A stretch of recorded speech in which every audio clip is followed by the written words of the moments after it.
Assalamualaikum warahmatullahi wabarakatuh. Halo semua teman-teman. Perkenalkan, nama saya Hapsah Haryanti Siregar, mahasiswa Politeknik Negeri Medan dengan NIM 1905-15-106 dari kelas Akuntansi Keuangan Publik 2B pada mata kuliah Pendidikan Kewarganegaraan dengan dosen Bapak Edwin Pauji.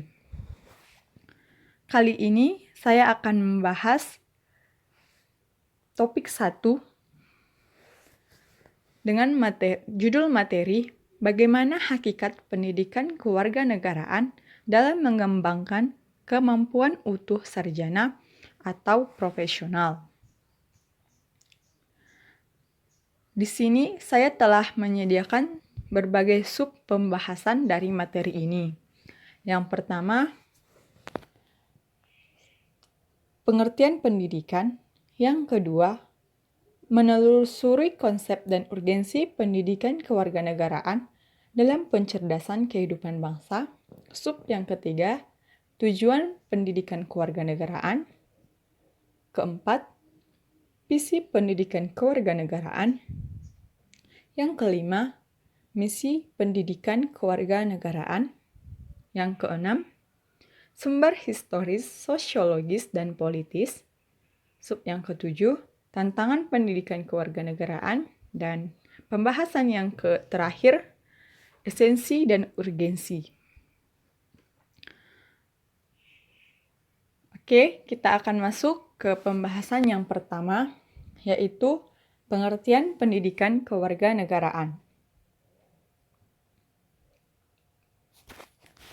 Pendidikan kewarganegaraan merupakan usaha untuk membekali peserta didik dengan pengetahuan dan kemampuan dasar berkenaan dengan hubungan antar warga negara dengan negara serta pendidikan pendahuluan bela negara menjadi warga negara yang dapat diandalkan oleh bangsa dan negara. Next. Yang pertama, menelusuri konsep dan urgensi pendidikan kewarganegaraan dalam pencerdasan kehidupan bangsa. Dalam Undang-Undang Republik Indonesia Nomor 12 Tahun 2012 tentang Pendidikan Tinggi, program sarjana merupakan jenjang pendidikan akademik bagi lulusan pendidikan menengah atau sederajat, sehingga mampu mengamalkan ilmu pengetahuan dan teknologi melalui penalaran ilmiah. Lulusan program sarjana diharapkan akan menjadi intelektual atau ilmuwan yang berbudaya, mampu memasuki dan menciptakan lapangan kerja, serta mampu mengembangkan diri menjadi profesional. Pembahasan selanjutnya tentang tujuan pendidikan kewarganegaraan. Ada 3 tujuan dari pendidikan kewarganegaraan. Yang pertama, dapat memahami dan mampu melaksanakan hak dan kewajiban secara santun, jujur, dan demokratis, serta ikhlas sebagai warga negara terdidik dalam kehidupannya selaku warga negara Republik Indonesia yang bertanggung jawab. Yang kedua, menguasai pengetahuan dan pemahaman tentang beragam masalah dasar kehidupan bermasyarakat, berbangsa, dan bernegara yang hendak diatasi dengan penerapan pemikiran yang berlandaskan Pancasila, wawasan Nusantara dan ketahanan nasional secara kritis dan bertanggung jawab.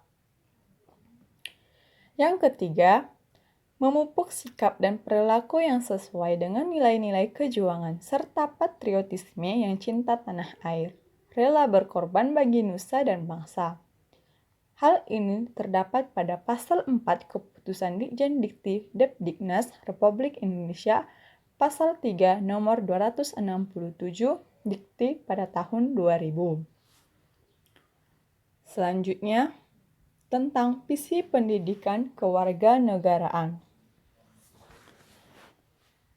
Visi pendidikan kewarganegaraan adalah mendidik atau mengembangkan mahasiswa maupun masyarakat agar menjadi warga negara yang beriman, yang demokratis, dan berkeadaban.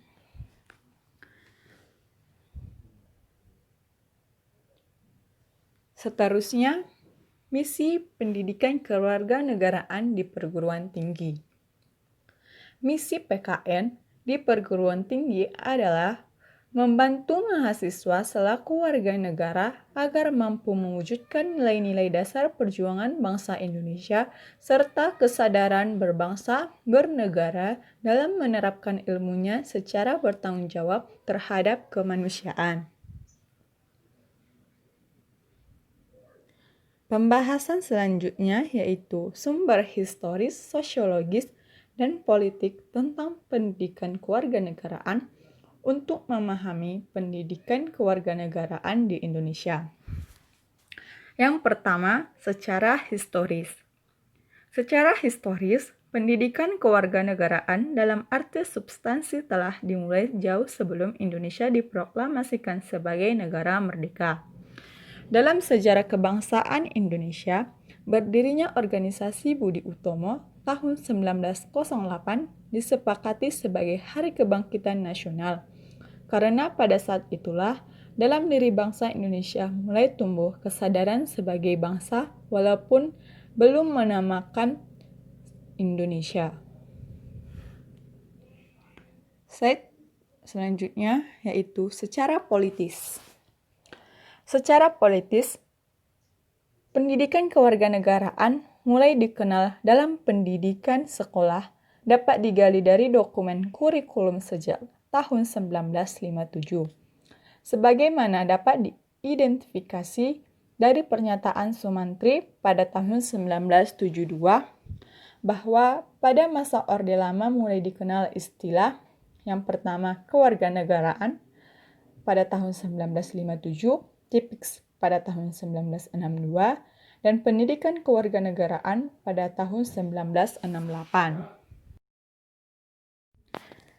Tantangan pendidikan kewarganegaraan. Kita mengetahui bahwa banyak sekali tantangan yang hadapi di Indonesia, khususnya tantangan pendidikan kewarganegaraan. Secara jujur, harus diakui bahwa terdapat sejumlah masalah dalam pelaksanaan pendidikan kewarganegaraan yang dikembangkan selama ini dalam lembaga pendidikan di Indonesia, sehingga mengakibatkan kegagalan yang cukup serius dalam upaya sosialisasi dan diseminasi demokrasi, apalagi dalam pembentukan cara berpikir atau world view dan perilaku demokrasi di lingkungan peserta didik dan masyarakat sekolah atau universitas. Pada umumnya, kegagalan itu setidaknya bersumber pada 3 hal.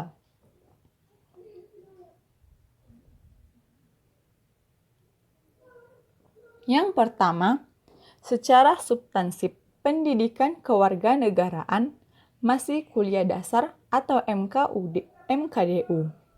Pancasila dan kewiraan tidak secara terencana dan terarah mencakup materi dan pembahasan yang lebih terfokus pada pendidikan demokrasi dan kewarganegaraan.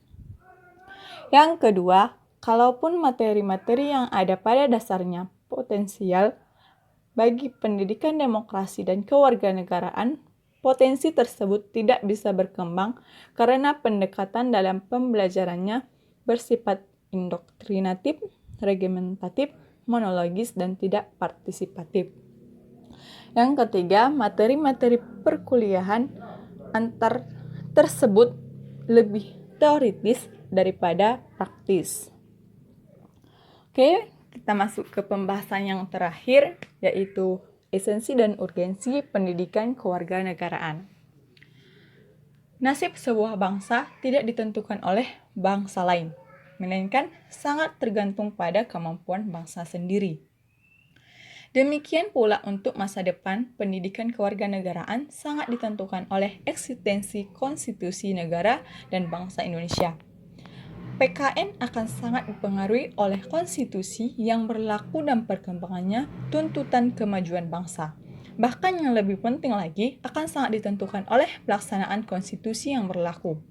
Maka dari itu, pentingnya dan manfaat dari pendidikan kewarganegaraan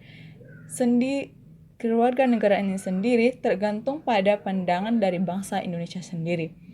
Eksistensi dari konstitusi negara yang menaungi PKN dan tuntutan dari dinamika perkembangan negara. Baik, sekian penjelasan saya. Semoga memberikan manfaat kepada teman-teman semua.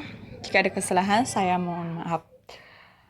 Wabillahi taufiq wal hidayah. Wassalamualaikum warahmatullahi wabarakatuh.